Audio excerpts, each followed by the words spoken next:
Oke, selamat siang Kiranda. Oke, selamat siang, Gisel. Oke, gimana kabarnya nih? Ya, baik. Alhamdulillah, baik. Oke, mungkin Kiranda mau kenalin diri dulu. Oke, baiklah, perkenalkan, nama saya Kiranda Dinata dari alumni SMA Kemali, namun tinggal di Tebowali. Kok bisa gitu? Cukup? Udah? Apalagi ya? Tinggalnya di Toboali. Iya, tinggalnya di Tebowali, sekolahnya di Kemali. Kok jauh banget? Aku asli orang. Iya, Aslinya orang mana? Sungai Liat atau Toboali? orang Tebowali, aslinya orang Tebowali. Oh, Cuma tapi sekolah. sekolah, iya, cuma sekolah aja di Kemali. Oh, oke. Sekarang sibukannya apa nih? Rebahan atau pelajari materi-materi untuk kuliah? Kalau kemarin sih aku sempat kerja kan sebulan, namun sekarang udah berhenti. Nah, semalam jadi habis yang bekerja kemarin ada lah sih mulai-mulai nyicil materi-materi kuliah, materi-materi fisika. Kerja apa? Nyicil dikit. Kemarin kerja di kafe gitu, Oh, kita Bali lah. oke. Dulu ikut KSN ya? Fisika? Ya dari SMP sih kalau ikut Olimpiade. Kalau di SMA itu 2 tahun, kelas 10 dan SMP? kelas 11. Oh, SMP dulu ikut apa? SMP itu kelas 8 ikut IPA, pas kelas 8 SMP. Sampai ke tingkat nasional? Cuma enggak sih, cuma provinsi. Oh, dari SMP udah ikut terus lanjut ke SMA. Ya, dari SMP sih tertarik mau ngikut Olimpiade gitu. SMA kelas 10 sampai ke Sampai ke kelas 11. Ya, sampai kelas 11. kalau 10 itu sampai tingkat ke mana itu?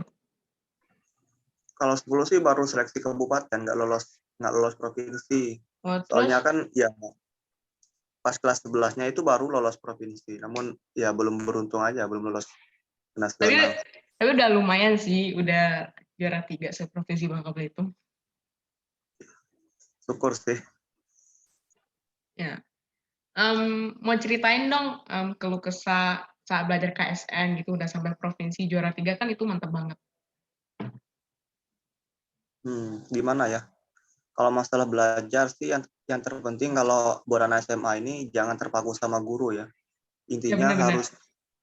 harus mampu belajar otodidak, karena juga di sekolahku juga kalau cuma ngerapin guru ya nggak bakalan ke provinsi, nggak bakalan jauh gitulah. Intinya harus bisa survive, karena anak SMA itu ditantang harus, karena menurut gua sendiri sih kalau SMA itu ya otodidak itu harus benar-benar kuat gitu, mirip-mirip anak mirip-mirip anak kuliah lah.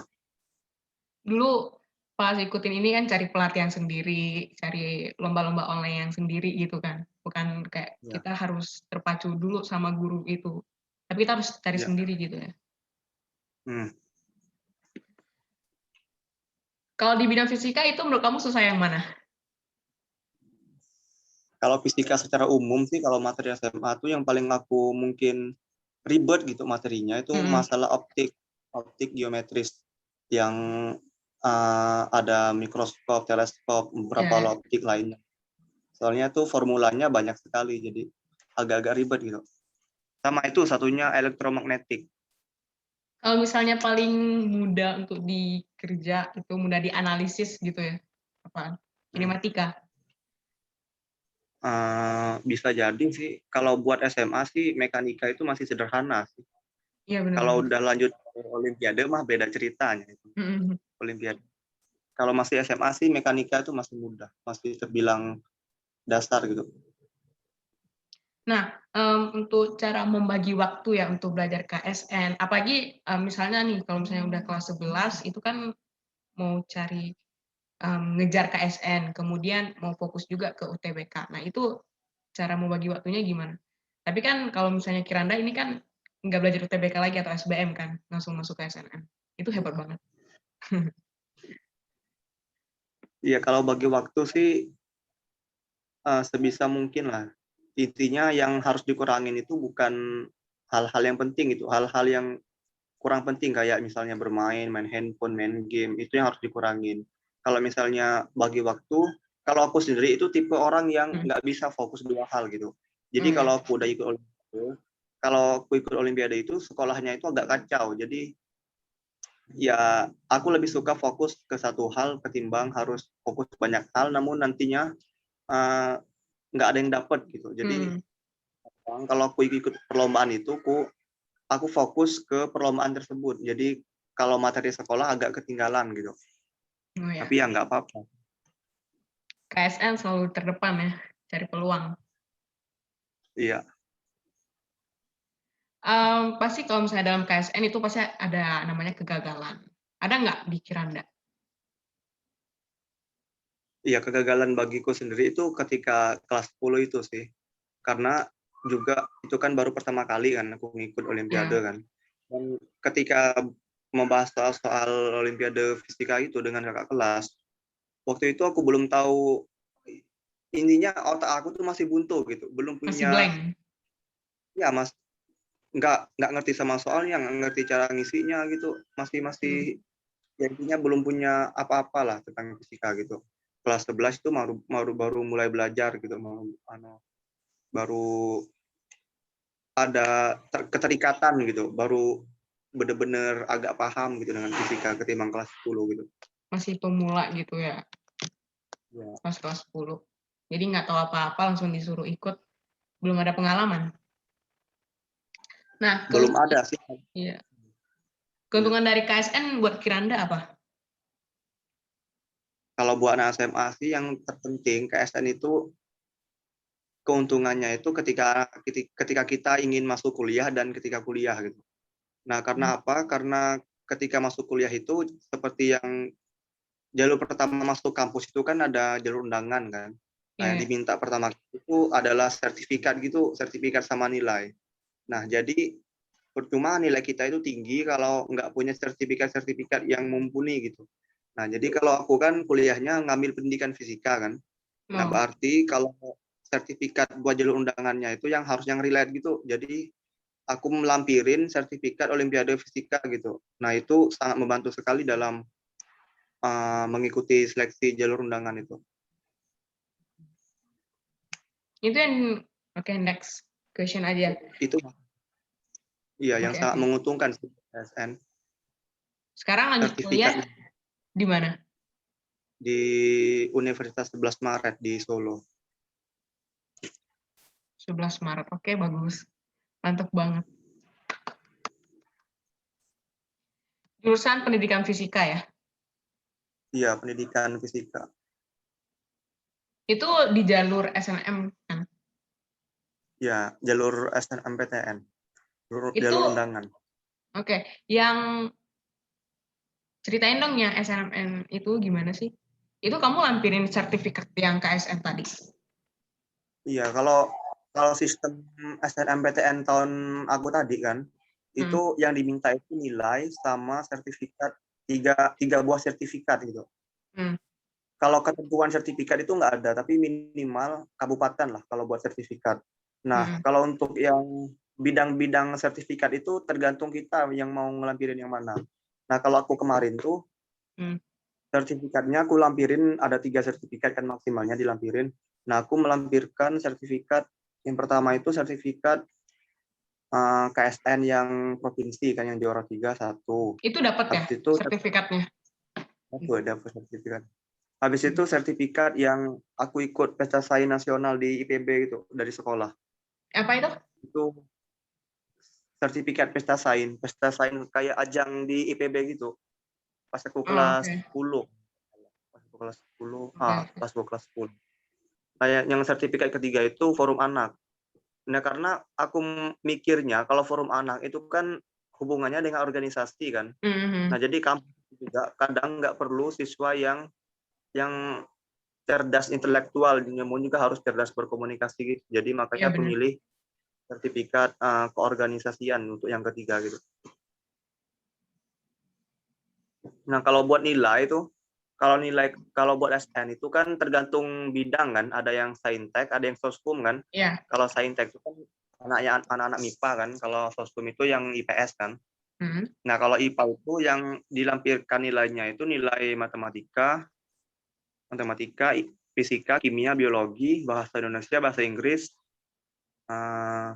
udah itu aja. Intinya kalau IPS maupun MIPA, yang wajib dilampirin itu bahasa dan matematika. Sisanya itu peminatan, kalau buat SN. Yang matematika itu, yang hitung itu nilai matematika wajib atau matematika perminatan?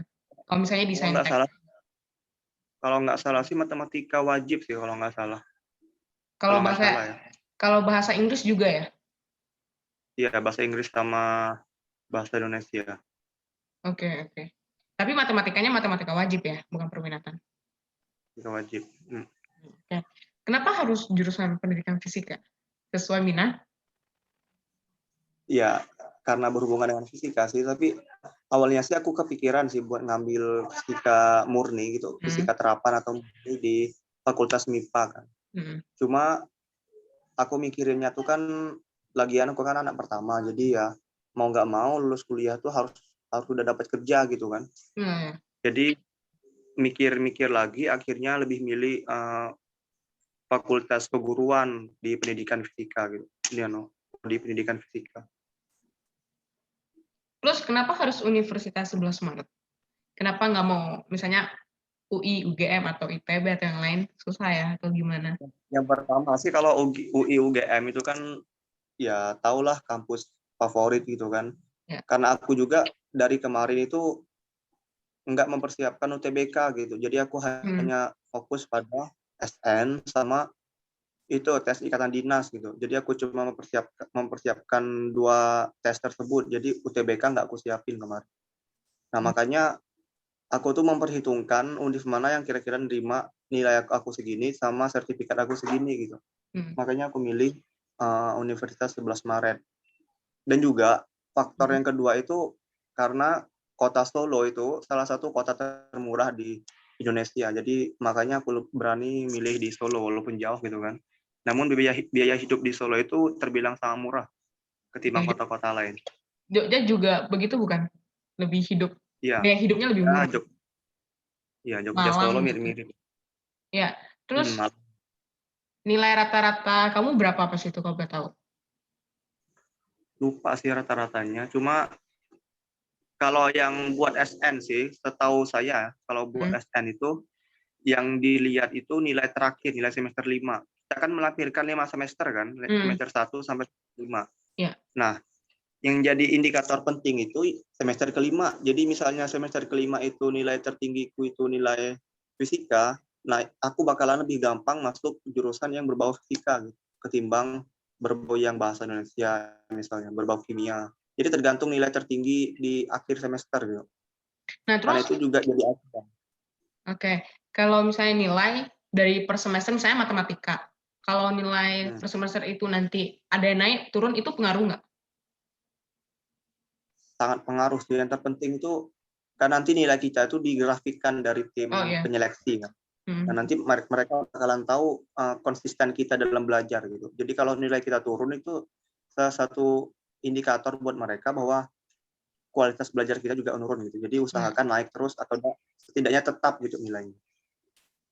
Nah, terus kan katanya pendidikan fisika. Kenapa nggak mau dokter gitu kan lebih kayak terjamin gitu untuk kedepannya? Prospek kerjanya terjamin ya. Tapi gimana ya? Dokter itu lebih condong ke biologi sama kimia dan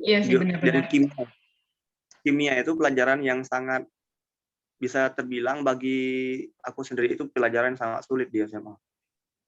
Iya benar. Kimia nilai aku anjlok banget. Kimia sama biologi itu aduh nyerah bener dah. Iya. Oke. Kelebihan kamu kok bisa sih sampai ke Universitas 11 Maret? Kalau gimana ya, kalau buat jalur undangan, jalur SNMPTN itu sebenarnya banyak sih aspek yang bisa mempengaruhi kita masuk keterima atau enggak.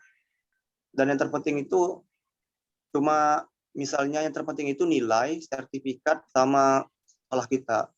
Jadi 3 hal tersebut itu saling berkaitan. Jadi percuma kalau nilai kita tinggi gitu, nilai tinggi, sertifikat kita bagus, tapi kalau sekolah kita itu terbilang kurang kurang bagus lah gitu di provinsi atau di nasional, itu sebenarnya kurang terpandang juga di universitas. Jadi buat yang misalnya masih SMP itu usahain masuk SMA yang favorit di Indonesia atau favorit di provinsi minimal. Karena itu sangat mempengaruhi buat jalur universitas. Seperti kayak akreditasi sekolah gitu. Nah, itu salah satu juga. Akreditasi sekolah itu juga menentukan. Oh, oke.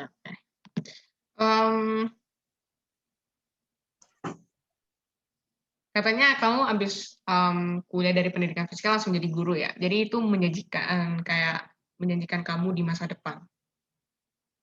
Iya sih, cuma prospek kerjanya itu lebih pasti dan lebih yakin gitu, lebih meyakinkan buat 4 tahun ke depan gitu. Nah, pas daftar SNM itu kan perlu 2 universitas bukan? Iya, harus memilih 2 universitas. Yang jadi perbedaan? Nah, kalau sistem universitas yang kita pilih itu sih, kalau di tahun kami itu kita tuh wajib memilih, nggak wajib sih, kita tuh diizinkan memilih 2 universitas. Namun salah satu yang kita pilih itu harus di Bangka Belitung gitu, harus di regional sekolah kita. Jadi kalau sekolah kita di Bangka Belitung, maka salah satu pilihan kita itu harus di Bangka Belitung. Jadi cuma satu pilihan yang boleh di luar Bangka Belitung gitu. Nah, karena gimana ya? Karena kalau SN itu kan kalau kita keterima, itu kalau dicabut itu tidak diperbolehkan, baik dari kementerian maupun dari sekolah. Banyak sih kasus orang mencabut SNMPTN ketika udah diterima, namun dampaknya itu sangat besar kepada sekolah. Nah, jika misalnya ada siswa yang mencabut SNMPTN dari suatu kampus, maka angkatan di bawahnya itu ketika ingin masuk ke universitas yang pernah dia masukin dulu dan dia cabut, itu nggak bakal bisa lagi masuk gitu, yang di prodi tersebut gitu. Jadi pengaruhnya itu ke adik kelasnya nanti. Nah, makanya kemarin itu aku takutnya misalnya di UNS nggak dapat kan, tahu-taunya dapat di UBB gitu kan, di pilihan kedua gitu. Jadi aku lebih milih buat pilihan universitas itu cuma satu, cuma di UNS. Jadi pilihan kedua aku itu kosong kemarin, dan itu diperbolehkan sih dari pusat. Oh, kalau misalnya udah diterima di unitnya nggak boleh dicabut Iya, lagi. nggak boleh. Jadi harus Iya, tetap stay di unit itu. iya tetap sih. Tapi nggak ada larangan sih, cuma sangat tidak diperbolehkan gitu. Cuma nggak ada ketentuan pasti yang benar-benar melarang gitu. Cuma ya dampaknya itu buat adik kelas kita nanti. Nah, kalau misalnya kita udah diterima di UNIF melalui SNM, kalau misalnya kita ikut SBM, nggak bisa lagi ya? Iya, nggak bisa lagi karena akun kita yang di LTMPT itu udah kesinkron sama yang SN gitu. Nggak bisa lagi buat SD. Oke. Ini nih, siapa sosok yang tokoh yang sangat menginspirasi kamu sampai sekarang? Tokoh. Yohanes Surya, Tokoh sih, Profesor Yohanes Surya, tahu? itu juga salah satu sih. Karena beliau juga selain seorang profesor dan seorang pendidik juga seorang aktivis pendidikan kan. Baik banget Nah, dia. selain beliau juga salah satu tuh almarhum B.J. Habibie. Itu juga sangat, itu kan beliau kan bukan berasal dari kota, bukan berasal dari kaum elit gitu kan. Berasal dari suatu kampung di Sulawesi Selatan kalau nggak salah, di Parepare. Dan kenyataannya juga beliau bisa meraih cita-cita sampai ke Jerman, kuliah di Jerman, dan itu terbilang sangat hebat lah. Kenapa nggak mau jadi pilot aja? Awalnya ada sih niat buat itu, kan ada kan ikatan dinas yang penerbangan. Ya cuma udah keterima SN, jadi ya ambil aja lah SN gitu. Ini yang terakhir, kalau misalnya ada waktu luang itu ngapain? Main HP atau gimana nih? Jadi maba UNS. Kalau masih sekolah dulu sih, masih SMA dulu, Ya kalau waktu luang, bener-bener waktu luang gitu, ada lah sekali main game gitu, nonton YouTube gitu kan biar nggak bosan. Cuma ya tetap harus tahu waktu gitu antara belajar sama bermain gitu. Oke. Mungkin itu saja dari pertanyaan aku. Mungkin Kiranda mau tanya balik. Mau tanya apa ya? Nah itu Gisel nanti tamat SMA ini rencananya mau kemana? Mau ya ke universitas, tapi masih belum tahu juga. Jurusan pun juga Belum masih bingung banget. timbang ya, ya. Yang terpenting Iya, saintek ya, bukan untuk iya benar-benar. jurusannya. Saintek. Paling nggak kayak kamu, atau nggak fisika yang lain, atau nggak ya FK. Banyak sih kalau jurusan di kuliah itu nggak hanya fisika, matematika, ada banyak gitu. Banyak cabangnya Teknik ya. juga ya, teknik juga ada banyak, ada teknik biologi, teknik radiologi, banyak lah. Ya, ya. Ini rencana masuk kuliahnya kapan? Kalau masuk kuliahnya tuh belum tahu sih kapan, tapi kabarnya itu bulan September atau enggak Agustus gitu. Online juga ya? Iya. Katanya online sih, cuma belum tahu kabar resmi dari rektor gitu. Oh, Karena COVID nih kan. Oke. Mungkin sampai di sini dulu untuk pertanyaan kali ini, wawancara kali ini. Terima kasih Kiranda udah berkenan hadir di Zoom kali ini. Ya, Terima kasih. sama Selamat siang. ya, yang